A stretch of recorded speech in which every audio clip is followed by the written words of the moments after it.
I'm Algenon Cash, and you're locked in across our great country. The nation's education system is in turmoil.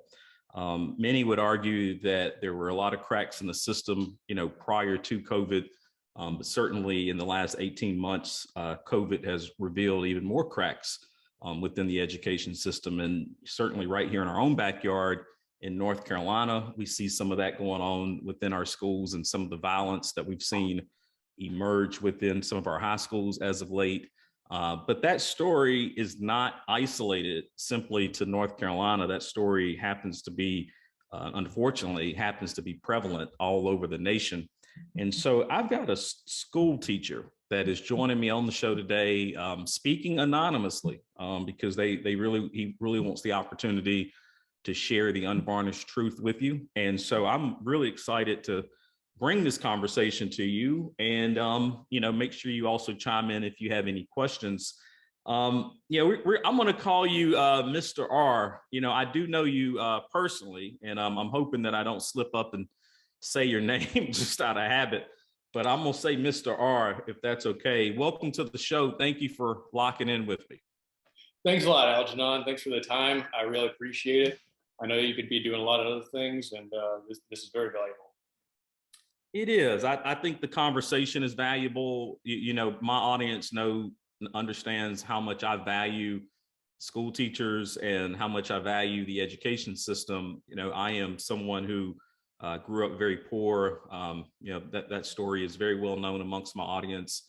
But I do believe wholeheartedly and firmly that the way I was able to create a better life for myself was through education and achieving that academic excellence, which is what I think really levels the playing field for everyone, no matter what color you are or what side of the railroad tracks you come from. So I really applaud what you all do. I love teachers. I think you're underpaid and understaffed, under-resourced, and I hope one day in this country we can do something about that. But I want to start off, Mr. R, with that single point, because I know from some off-air conversations you and I've had, the type of student or the profile of the type of student that you are engaged with really is the same type of student or type of peer that would have came out of the neighborhoods that I came out of when I was growing up. But it seems like we've lost this idea of academic excellence. Is that what do you see that in your classroom day to day? Yes, pretty much every day. And I mean, I guess to dig a little deeper into that, I mean, everybody has their theory and hypothesis of why that may be happening. Some people, blame students, some people blame the parents, some people blame the system. There's enough blame to go all the way around. But you're a school teacher. You're there with our kids. Why do you think our kids have just lost interest in academic excellence? So, you're absolutely correct. The kids get a lot of blame. Could be parents, could be teachers, could be administration, could be higher levels, district, state, federal, whatever the case may be. One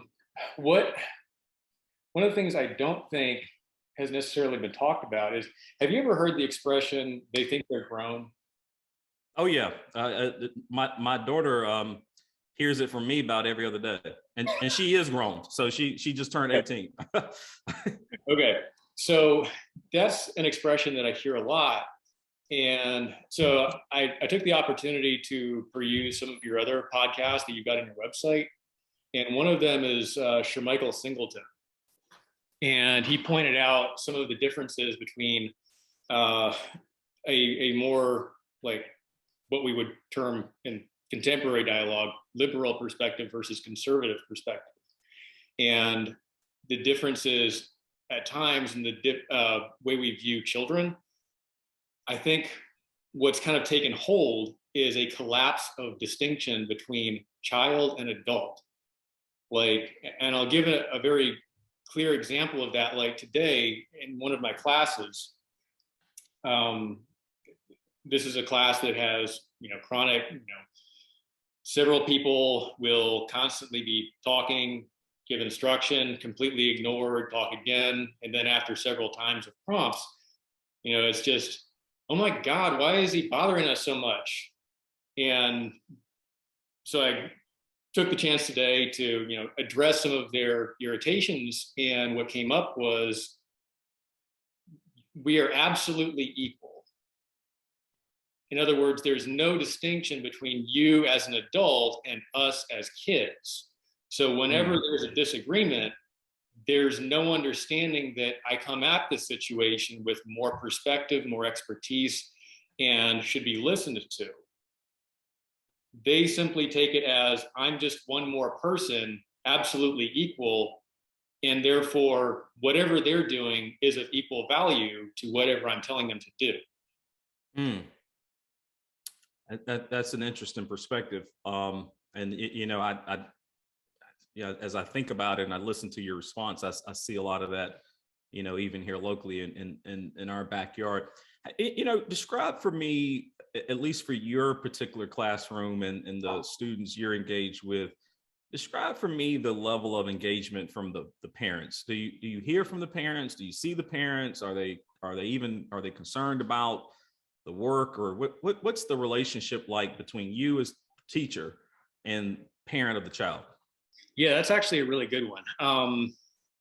It's a mix.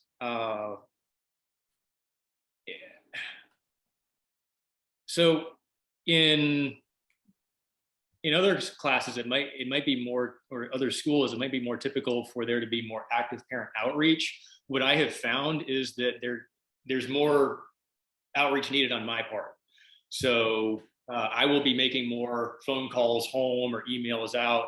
And once I make that established connection, like tends to be a good rapport between me as teacher and them as parents. And we tend to be able to work better with the student. And I've had a good deal of success in classes where others have struggled more because there's less emphasis on making parental contact. So when there is contact, it's good. How would you describe the relationship between the parent and the student? That's also a good mix.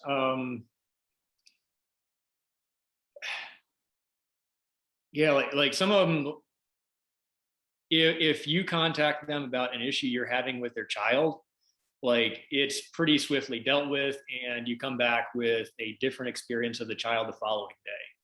Others, they might say that they're going to get on them about it, but week after month after, it's just the same thing. And you don't really see a whole lot of difference. What goes on behind the scenes, I really couldn't say.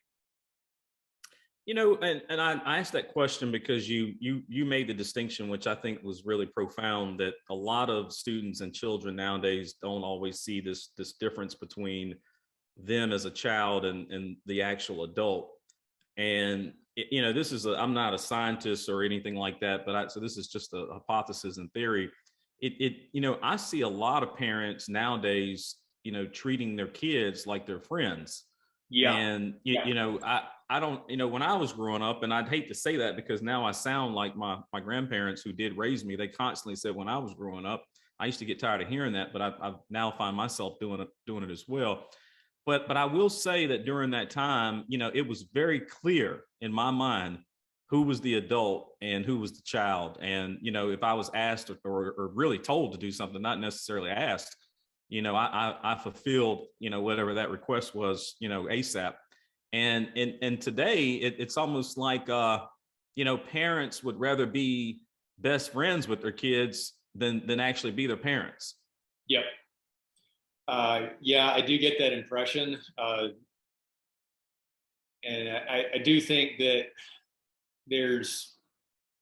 I remember in probably the 90s and going into the 2000s, that idea coming about where, oh, my kid and I are just friends and that kind of thing. And that kind of abolishes that hierarchical structure. But even there, you've got a pressure, particularly on the left these days. This is more in academia, of seeing hierarchy itself as bad and needing to be abolished. And I don't know how much connection that has into the outflow into society, but because I don't think a lot of people would actually term it like that. But at a practical level, that's essentially what we're seeing, at least in my perspective. Yeah, sort of a flat management style, and we've seen that attempted in a lot of corporate society and corporate communities, and it always fails miserably. You do have to have some type of chain of command, as I'll always like to say.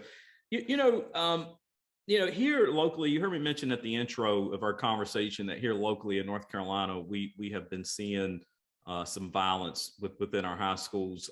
There was a school shooting out in Wilmington, which is on the coast in New Hanover County. We had another school shooting here in my backyard, right in Forsyth County at Mount Tabor, where a student actually lost his life. And then there's been countless discoveries of guns here lately. I mean, it's almost like every other day.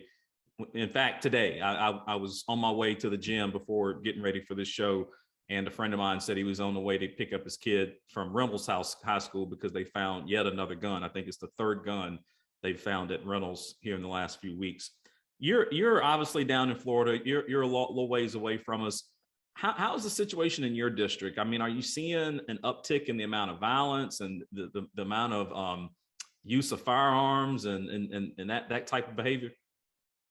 So violence, yes, absolutely. And it's not just at our school, it's basically across the county. I haven't heard a lot of firearms possession, but from reading, listening, experience, the degree of just casual violence, having police officers called to campus, and also ambulances to carry people out who have gotten into fights and are so badly injured. And from what I can tell, reading national news, it's kind of across the country. From what I can tell, it's not just schools that were lower performing. It is kind of across the board. But obviously, if you were already a lower performing school, that has even more of an impact. Yeah, I mean, I think I saw a report in the New York Times actually this week that violent crimes in our country is up 30%. Probably one of the highest on record. Going back to the 1980s. I mean, certainly we're not at 1980s levels, but we are moving in the wrong direction at a breakneck speed. A lot of scientists and social scientists and people who are much smarter than me and get paid to study these things, they believe that maybe some of the things that might be driving this is the after effect of COVID. And, it's almost like we were on this pathway in the country anyway, where there was a lot of pent up frustration and anxiety and stress. And then COVID came along and maybe sort of peeled back the Band-Aid on the sore here. And we've just seen, crazy things happen. And I mean, would you say that just this COVID environment that we still are stuck in and maybe trying to get out of, is that contributing to anything you're seeing down there? Or was this just already a pre-established trend line? I would say both. The way I might look at it is COVID might have sped up a process that was already in place. Coming at it from a child developmental perspective, having kids, a lot of kids, and apparently it was opposite of what was expected early on. Early on, it was thought that higher income people would put their kids on virtual school and that lower income would keep sending their kids to in-person school. And it turned out to be the opposite. And with a lot of those lower social skills already in place within some of the lower income communities, you then have 12 to 16 months, something along those lines, of kids just being at home, sort of monitoring themselves, not really being held to a lot of the same standards that would have been expected in classes.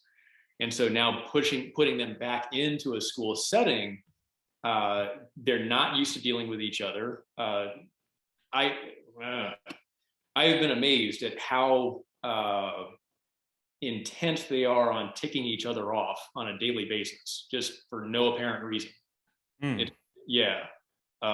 Just calling each other random names out of nowhere, whacking each other in the hallways. in classes. Yeah, it's something else. Mr. R, I'm running out of time, so I probably can only work maybe one or maybe two more questions in. This is a really great conversation. I actually wish that we had. I got a lot more I'd love to talk about. I mean, this is good. Certainly terrible what we're finding out about our schools and what we're learning day to day, and just some of the structural issues that we've got to overcome in the school system. But the dialogue and your insight is really good. You mentioned a moment ago some of the violence that's happening, and then you're talking about now just the attitude of not all your students, and I don't want to paint with a broad brush here. I mean, this is a group of students out of a much larger population, but you talk about some of the issues and the uptick in violence and the lack of concentration on academic excellence. What is the morale of the teacher? I mean, you're already overworked, underpaid, under-resourced before COVID. Then now you come back and you're having to deal with these issues day to day, on top of the fact that we really are still in the middle of a global public health pandemic, and you're to some degree risking your life every day going in and out of that school. Yeah, morale has been better is probably an understatement. Coming into the school year, it starts out at a kind of a pretty positive level, especially with like changes and plans in place. But then for our example, the plans that we had in place would require more people to be there, but almost immediately we had numerous people be quarantined, and a lot of the people, or a lot of the kids that would normally be challenges, just and ended up taking complete advantage of that, with us being low staffed and that kind of thing. And it really, for those of us that remained on the campus watching these things go down, it just morale was just absolutely devastated. It was low. Mr. R, I'm my audience knows that I'm in the restaurant business, and we are right now we're really fighting an uphill battle to get employees to come back to work and be excited about being in food service. Describe the climate in education. I mean, what are your peers saying day to day? I mean, are your peers, are they wanting to stick it out? Do you hear people say, hey, you know what, I need to go find something else to do? I mean, what are you hearing? Both. Yeah. And I've actually had very frank discussions with some of my students who have literally told me they're trying to get me fired or want me to quit. And I pointed out today, like, if you manage to tick me off enough to get me to quit, like some of your other teachers have, or you follow through and get me fired, I just go and get a job somewhere else, probably making more. At the end of the day, you're only hurting yourselves by doing this. Yeah. So, I mean, you do what you do. And then we had a good conversation about like why they're irritated at me, about having expectations, why I do have expectations. And wait, so if we do this and follow instructions, you won't be as mean? Yes. You've seen me do that with my other periods. And then you wonder why I treat them like that and I interact with you differently. It's because they do what they're supposed to be doing. They fixed the problems that they had. You haven't. We need to work on that. Well, if that discipline is lacking within their own house and those four walls, then certainly you can imagine that's going to get projected even when they leave those four walls and come to school. We've done a great job on the show, framing the problem. I want to leave by maybe at least leaving the audience with one or two solutions. I've known you for a very long time. I know you're a very smart guy. You think about these kind of things. You think about them deeply and intently. What's the solution? How do we move forward from all this? One of the best insights I came across, and it was really profound for me, was there are not solutions, there are trade-offs. In this situation, there are so many complexities and different layers to it. I don't see any like one solution. The variants that I see most effective are building those relationships with students, building the relationships between school and home. And I think a lot of times we as adults underestimate where kids are developmentally. But especially in days like these, especially with the rise of social media, they are exposed to so much of what would have been adult content. And sometimes having adult conversations with young people that we would not assume is necessary, those conversations are necessary.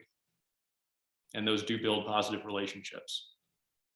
I would agree. You know, in the past few years, I started having really tough conversations with my daughter, and it was probably more harder for me than it was for her. But, you know, I had to come to realize that a lot of the things that maybe I didn't want to talk to her about, she had already been exposed to. And our children are being exposed to things much earlier, at a much earlier pace, at a much earlier time than a lot of us were. I made a post this past week about the new DC Comics announcement about Superman. The new Superman is bisexual, and again, I reaffirm that I think everyone should, especially in this country in America, because we have some of the highest ideals.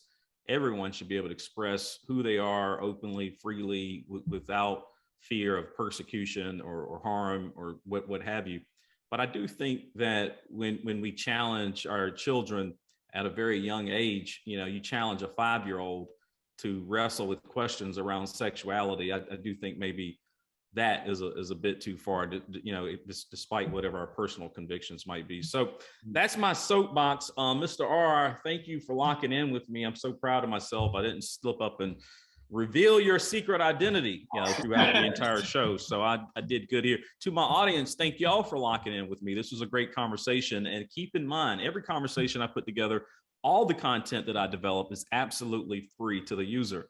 But it does cost to produce. And we do that through sponsorship and membership. So I would encourage you, if you like these conversations, if you like the content that I produce, if you like the messages that I share with you, please consider becoming a sponsor or becoming a member of the Locked In program, and I can provide you more details with that. One thing you can do that does not cost you anything, if you like this conversation, you can click like, and there's also a share button you can share with other people so they can hear it as well. Also, make sure you stay tuned to WTOB every single week. Locked In is on Sunday morning at 7:30 a.m. If you missed the conversation on WTOB, you can always download the podcast. It's available on Apple, or you can go to lockedin.cash, Spotify, Pandora, wherever your favorite podcast is. The Locked In show is available to you. And as always, until next time, y'all stay locked in.